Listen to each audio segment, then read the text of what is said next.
नमस्कार दोस्तों, सबसे पहले आपको और आपके फैमिली मेंबर को मेरी तरफ से हैप्पी न्यू ईयर 2024। और आशा करता हूं कि ये साल, नया साल, आपकी मनोकामनाएं सभी पूरा कर दें। अगर आपका यूएसए जाने का प्लान है तो यूएसए का वीज़ा प्रोसेसिंग आपका स्मूथ हो और आपका वीज़ा इंटरव्यू भी अप्रूव हो और शानदार तरीके से, अच्छे तरीके से आप यूएसए जाए। आपका काम कर गया है या फिर अपने रिश्तेदारों से मिल के आए या फिर अपना मीटिंग करके आए या फिर हॉलीडे मना के आए। तो चलिए इसी नोट के साथ आज का वीडियो शुरू करते हैं। मैं बता दूंगा कि सबसे पहले इस वीडियो में क्या क्या कवर होगा। दोस्तों, आज के वीडियो में मैं कवर करूंगा कि 2023 में शॉर्ट में बोलूंगा कि कैसा था, मतलब क्या एक्सपेक्ट किया था, क्या हुआ, और 2024 में हम क्या एक्सपेक्ट कर सकते हैं। क्योंकि मेरे को लगातार हर रोज कुछ ईमेल्स आते हैं कि सर 2024 में B1 B2 वीजा का अप्रूवल चांसेस क्या है और कैसा होगा, अपॉइंटमेंट कैसे मिल सकते हैं। ज्यादा क्वेश्चन मेरे को आते हैं कि सर B1 B2 वीजा का अप्रूवल क्या होगा, क्या मैं अप्लाई करने से मेरे को मिल सकता है, या फिर मैं फर्स्ट टाइमर हूं, मेरा पासपोर्ट क्लीन है, कोई स्टैंपिंग नहीं है, क्या मुझे अप्रूवल मिल सकता है। या फिर दोस्तों मुझे ऐसे भी क्वेश्चन मिलते हैं कि मेरा 3 या 4 बार रिजेक्ट हो गया है, क्या इस बार मैं नेक्स्ट टाइम अप्रूव हो सकता हूँ या नहीं। तो चलिए दोस्तों आज का वीडियो शुरू करते हैं फर्स्ट पॉइंट से। Tired of watching many YouTube videos on visa tips but still not satisfied? I will help you with my experience and knowledge. Subscribe my channel for regular videos. Quickly हम recap करते हैं 2023 में last year क्या क्या हुआ था। जैसे मैंने जनवरी 2023 में बिगिनिंग ऑफ द ईयर में प्रेडिक्ट किया था कि धीरे से ये स्लॉट का इश्यू सॉल्व हो जाएगा और हम नॉर्मलाइज की तरफ पहुंचेंगे। उसी तरह दोस्तों आप देखेंगे तो फर्स्ट क्वार्टर सेकेंड हाफ तक सारा का सारा ये स्लॉट का इश्यू ये ऑलमोस्ट मैं बोलता हूं कि आधा से 50% से ज्यादा सॉल्व हो गया था। क्योंकि 2022 में या 21 में आप देखें तो ना के बराबर मिल रहा था स्लॉट, और 2022 में थोड़ा सा इंप्रूव हुआ। 2023 फर्स्ट एंड सेकंड क्वार्टर में ज्यादा से ज्यादा इंटरव्यू स्लॉट मिले लोगों को, ज्यादा से ज्यादा लोगों ने इंटरव्यू अटेंड किया, भले ही वो B1 B2 वीजा के लिए हो और F1 वीजा स्टूडेंट्स के लिए हो या फिर और कोई कैटेगरी हो। बहुत लोगों का अप्रूव भी हुआ है। मेरे पास लोग हेल्प के लिए बहुत सारे लोग भी आए थे। इसका मतलब है कि बहुत लोगों का वीजा अप्रूव भी हुआ है क्योंकि उनको स्लॉट मिला है। लेकिन दोस्तों आप सबको पता है कि ये जुलाई से जून में पुराना जो सीजे पोर्टल था वो एंड हो गया और जून 2023 से नया पोर्टल आया। वहां से बहुत सारे दिक्कत आए। कुछ लोगों को पता था, कुछ लोगों को मैंने बताया भी, उन लोगों ने ठीक तरह से किया, कुछ लोगों को पता नहीं था, वो नहीं कर पाए। तो थोड़ा सा सीजे का इश्यू आया दोस्तों, और वहां जाने के बाद स्लॉट का भी इश्यू आया। और ज्यादा से ज्यादा सबसे बड़ा क्वेश्चन है कि बहुत सारे लोगों को ये नया सीजे पोर्टल में इश्यू आने लगा। और बुरी बात है कि सपोर्ट के लिए भी 100% सपोर्ट नहीं था यूएस एम्बेसी से। मैं नहीं बोल रहा कि सपोर्ट नहीं था, लेकिन क्योंकि ये नया पोर्टल है, ज्यादा से ज्यादा एरर आ रहे हैं और ज्यादा से ज्यादा एरर आते हैं, ज्यादा से ज्यादा लोग ईमेल कर रहे हैं कस्टमर सर्विस को और ये टिकट रेज कर रहे हैं। ज्यादा वॉल्यूम होने की वजह से वो हैंडल नहीं कर पा रहे, पता नहीं क्या इंटरनल रीजन है। लेकिन बहुत सारे मेजॉरिटी ऑफ द लोगों को इश्यू का सोल्यूशन नहीं मिल रहा था। मैं बोलूं कि 10 लोगों में से 8 लोगों को सोल्यूशन नहीं मिल रहा था, हाँ 2 लोगों को मिल रहा था। लेकिन मैं रिकैप करके पुराने सीजे पोर्टल में जाऊं, कोई भी एरर आए तो ये ईमेल करो, तो कोई भी एरर आए ईमेल करो तो तुरंत सोल्यूशन मिल जाता है। क्योंकि एरर ही बहुत ही कम था, right, unless you make some mistake.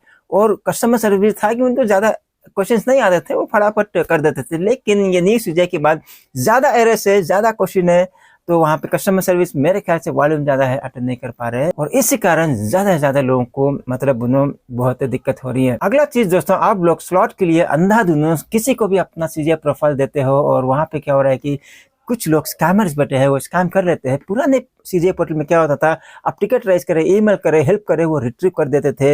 अब नए सीजे पोर्टल में क्या है कि वॉल्यूम ज्यादा होने की वजह से वो सीजे पोर्टल रिट्रीव करने के लिए मतलब 100% वो आपको सपोर्ट नहीं कर पा रहे हैं। इसीलिए मैं 1000 बार बोल चुका हूँ, अभी भी बोल रहा हूँ, किसी को अपना यूजर आईडी पासवर्ड मत दो। कोई शॉर्टकट नहीं है स्लॉट मिलने का, और किसी को भी मत दो स्लॉट के लिए। आप अपनी तरफ से बुक कीजिए, मिल सकता है। मैं छोटा सा एक्सपीरियंस बताता हूँ। कुछ लोगों को स्लॉट मिला है 1-2 महीने के अंदर। मैंने खुद पूछा कि भाई आपको कैसे मिला slot, you are lucky person. उन्होंने बोला सर मैं दिन रात ट्राई कर रहा था, लगातार ट्राई कर रहा था, इसीलिए मेरे को मिल गया। 1 पैसा किसी को नहीं दिया, किसी को अप्रोच नहीं किया। अभी हम करंट स्टेटस की बात करते हैं, जान लेते हैं कि आज क्या है। देखिए आज के हिसाब से स्लॉट मिल रहा है, सभी को स्लॉट मिल रहा है, लेकिन waiting period ranges from 6 month to 1 year। आप न 10 लोग अप्लाई करोगे, स्लॉट बुक करने की कोशिश करोगे, हो सकता है कि 10 में से 7 लोगों को 1 साल का वेटिंग पीरियड मिले और 10 में से 3 लोगों को हो सकता है कि 6 महीने का वेटिंग पीरियड मिले, लेकिन मिनिमम 6 मंथ का वेटिंग पीरियड मिल सकता है। हाँ, कुछ लोग लकी है तो लगातार दिन रात ट्राई कर रहे हो कुछ लोगों की तरह, तो आपको भी अगले हफ्ते का या फिर अगले महीने का स्लॉट भी मिल सकता है। बट एवरेज लूंगा मैं, ये नहीं कहूंगा कि कुछ लोगों को अगले महीने का मिला तो आपको भी मिल जाएगा। एवरेज 6 मंथ का वेटिंग पीरियड बना के चलिए। 1 साल मिलेगा कुछ लोगों को, डरने की कोई बात नहीं है। 6 मंथ का मिले या 1 साल का मिले, आप प्रीपोन करने की कोशिश कीजिए, वो प्रीपोन हो जाता है। ये क्या 2 महीने के अंदर अंदर आपको नियरेस्ट डेट मिल जाता है।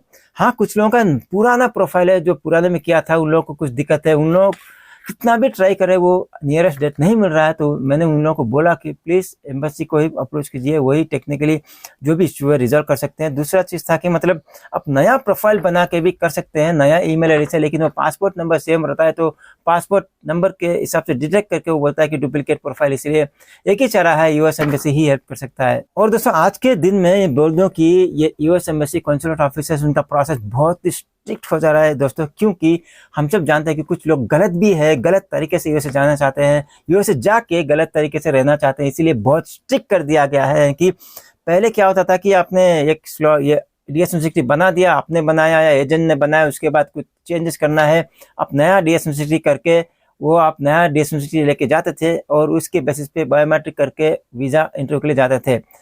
ये पुराना DS-160 पूछ ही नहीं रहे थे। और वो क्या ज़्यादातर क्या करते थे एजेंट लोग, यानी कि एक डमी DS-160 बना दिया, उस DS-160 के हिसाब से ये अपॉइंटमेंट ले लेते थे। उसके बाद सेव ही नहीं करते थे। एक बार जो DS-160 बना के आपने अपॉइंटमेंट ले लिया, अगर DS-160 सबमिट नहीं किया, वो DS-160 वहाँ पे डिलीट हो जाता है, ये सिस्टम में रहता नहीं है। आपको सिर्फ DS-160 कंफर्मेशन पेज ही लेके जाना पड़ेगा, ओके, सभी DS-160 का। लेकिन मैं ये कहूँगा कि आप सिर्फ कंफर्मेशन पेज नहीं, जो करंट नया वाला DS-160 है उसका डिटेल पूरे के पूरे शीट लेके जाइए, और पुराने DS-160 के भी सारे के सारे पेजेस प्रिंट करके लेके जाइए, क्योंकि आपको पता रहना है कि पुराने DS-160 में आपने क्या लिखा था, आपने लिखा था या किसी एजेंट ने लिखा था, किसी ने भी क्या लिखा है उसको पता रहना पड़ेगा। प्लस नए DS-160 में जिसके बेसिस पे आपको इंटरव्यू होगा उसमें क्या लिखा है आपको पता रहना चाहिए, ताकि उसके बेसिस पे वो क्वेश्चन करेंगे तो क्रॉस क्वेश्चन करेंगे तो आपको आंसर करना पड़ेगा, वहीं से DS-160 में मैच होना पड़ेगा। ये नहीं कि उन्होंने कुछ क्वेश्चन किया, आपने कुछ आंसर दिया, DS-160 में कुछ और ही लिखा है, ऐसा नहीं होना चाहिए। तो सभी के सभी DS-160 प्रिंट करके रखिए, all the pages including submission 1, including DS-160 confirmation page. I hope you all got understood this point, क्योंकि अभी सभी के सभी कंट्री ने कर दिया है और करने भी वाले हैं कि ट्रैवल को ज़्यादा बढ़ावा दे रहे हैं, टूरिज्म ज़्यादा से ज़्यादा ओपन करना चाहते हैं, इकोनॉमी बढ़ाने के लिए भी। ये तो बहुत टाइम हो गया, फिर भी मैं बोल रहा हूँ, इसीलिए मैं बोल रहा हूँ कि अप्रूवल चांसेस बहुत ही ज़्यादा होंगे। अब अप्रूवल चांसेस बहुत ही ज़्यादा होंगे, इसका मतलब ये नहीं कि जो बगी पूरा भीड़ में जाएंगे तो भीड़ में आपका भी नंबर जाएगा, ऐसा नहीं है। They follow strict immigration guidelines, तो ऐसा नहीं कि भीड़ ओपन हुआ अप्रूवल चांसेस ज़्यादा है, आपका भी अप्रूवल हो जाएगा। देखिए, हाँ, अप्रूवल चांसेस बड़ा हो गया है, वो चाहते हैं कि ज़्यादा से ज़्यादा लोग वीज़ा अप्लाई करें, उनका वीज़ा अप्रूवल हो, आप उनके देश में जाए, यूएस जाए, घूम के वापस आए, जो भी है। लेकिन अप्रूवल कैसे होगा? अप्रूवल एक ही चांस, ये आप गलत फहमी में मत रहना है कि अप्रूवल चांस। अगर कोई कहते हैं कि 100% अप्रूवल चांस है, मतलब 10 लोग जाएंगे 10 का अप्रूवल होगा, ऐसा नहीं है। अगर आपका प्रोफाइल सही है, अगर आपने अच्छी तरह से सही तरीके से प्रेजेंट किया तो आपका अप्रूवल हो जाएगा। मैं कह रहा हूँ कि मेरे डेटा के हिसाब से 80 to 85% अप्रूवल चांस है। मतलब अगर आपका प्रोफाइल स्ट्रांग है, आपका पर्पस ऑफ विजिट सही है और आपने सही तरीके से इंटरव्यू प्रेजेंट किया तो अप्रूवल हो जाएगा, आपका कोई दिक्कत नहीं है। ये कोई मायने नहीं रखता है कि क्या अप्रूवल चांस है, दिल्ली में कितना अप्रूवल चांस है, मुंबई में कितना अप्रूवल है, ऐसा कुछ नहीं है।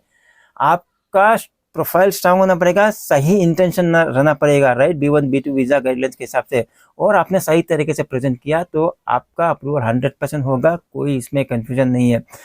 देखिए, इस चैनल पे आपको बहुत सारे वीडियोस मिल जाएंगे कि आपको डॉक्यूमेंट कैसे प्रिपेयर करना है, क्या क्या डॉक्यूमेंट लेके जाना पड़ेगा B1 B2 वीज़ा के लिए, आपको इंटरव्यू कैसे प्रिपेयर करना है और इंटरव्यू में क्या क्या क्वेश्चंस आएंगे, आपको कैसे आंसर करना है, क्या क्या आंसर करना है, सभी मैं डिटेली वीडियो बना के डाला हूँ, आप चेक कर लीजिए, आपको बहुत ही हेल्प होगा। मैं यहाँ तक कि DS-160 फॉर्म कैसे फिलअप करते हैं उसका भी स्टेप बाय स्टेप डाला हूँ, वही भी हेल्प हो जाएगा, आप जाके देख सकते हैं। लेकिन फिर भी आपको लगता है कि आपको मेरी पर्सनल हेल्प चाहिए, यानी कि डॉक्यूमेंट्स अरेंज करने में, या फिर DS-160 रिव्यू करने में, या फिर इंटरव्यू प्रिपरेशन करने में आप मेरे को ईमेल कर सकते हैं, मैं आपकी हेल्प करने की कोशिश करूंगा। तो चलिए आगे बढ़ते हैं। तो अभी स्लॉट में आते हैं। देखिए, जिसको भी स्लॉट नहीं मिल रहा है या दिक्कत मिल रही है, आप कोशिश कीजिए कि दिन रात ट्राई करें, लेकिन आप याद रखिए कि आप सिर्फ 3 बार ही आप रीशेड्यूल कर सकते हैं जो पहला स्लॉट लेने के बाद। ये एक चीज़ है। सेकंड, आप ये कर सकते कि सिर्फ आप बम्बई में है तो बम्बई में ही मत कीजिए, ये इंडिया में, भारत में जो भी 5 कंसुलेट है सभी में ट्राई कीजिए। अगर आपके पास टाइम है, थोड़ा सा पैसा खर्चा कर सकते हैं तो किसी में भी मिल सकता है। तीसरी बात, अगर आपको इंडिया के अंदर नहीं मिल रहा है तुरंत और आपको अर्जेंटली यूएस जाना है किसी काम के लिए, कोई भी काम होता है, आपका इंपॉर्टेंट काम हो सकता है, तो आप थर्ड कंट्री से भी ले सकते हैं, जैसे सिंगापुर, मलेशिया, थाईलैंड हो गया, आप जाके ले सकते हैं। कुछ लोग वहाँ घूमने के लिए जा सकते हैं।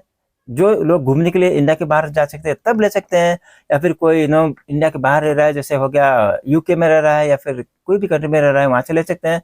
सिर्फ ये यूएस वीज़ा इंटरव्यू के लिए इंडिया के बाहर मत जाना, क्योंकि वो पूछ सकते हैं, सॉलिड आंसर आना पड़ेगा, क्योंकि आपको रिजेक्ट कर देंगे अगर बोलते कि मैं घूमने के लिए जा रहा हूँ, बस ऐसे ही इंटरव्यू देने के लिए मैं यहाँ गया। ऐसा नहीं है, कोई स्ट्रांग रीज़न है, कोई मीटिंग को अटेंड करना है कंपनी के लिए, या फिर कोई किसी रिश्तेदार से मिलने के लिए जाना है, बहुत ही इंपॉर्टेंट ओकेशन है, या फिर कोई मेडिकल ट्रीटमेंट के लिए जाना है, तो थर्ड कंट्री से अप्लाई कर सकते हैं। आपको थर्ड कंट्री में कहा कि 1 हफ्ते में मिल सकता है आपको इंटरव्यू, और वहाँ पे बायोमेट्रिक्स अलग, इंटरव्यू अलग नहीं होता है, एक ही दिन में सब कुछ हो जाएगा, 1 घंटे में आपका बायोमेट्रिक का इंटरव्यू हो जाएगा।